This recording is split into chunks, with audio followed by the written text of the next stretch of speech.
Il était une fois dans un paisible village d'Afrique, une famille avec 3 filles. L'aînée Ndembi était douce, serviable et très respectée. La deuxième Isango était calme et compréhensive.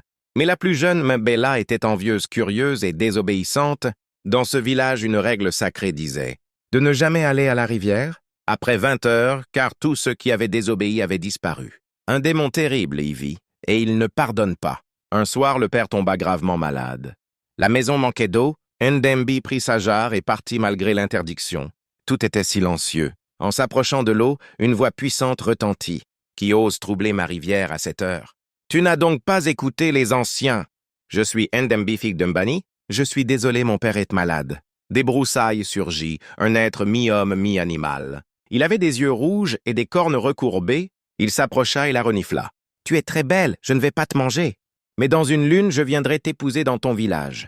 Je prendrai la forme d'un riche marchand. Et si tu refuses, je détruirai ton village.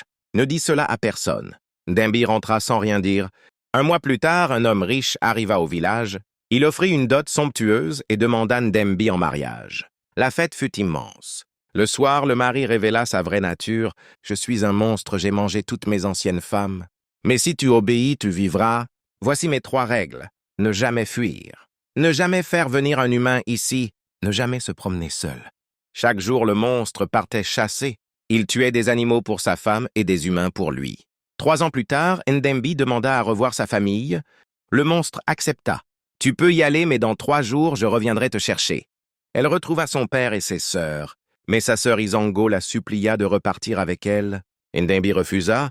Isango se cacha dans un sac de marchandises. De retour dans la maison du monstre, Ndembi découvrit sa sœur et paniqua. « Tu m'as désobéi, tu te souviens de la nuit de la rivière? Chaque soir, cache-toi sous mon lit. Je vais jeter de la nourriture. Ne mange que ceux que je jette et seulement si ma voix est douce. Si la voix est grave, ne touche à rien, ce sont des os humains. » Abonnez-vous pour la 2e partie.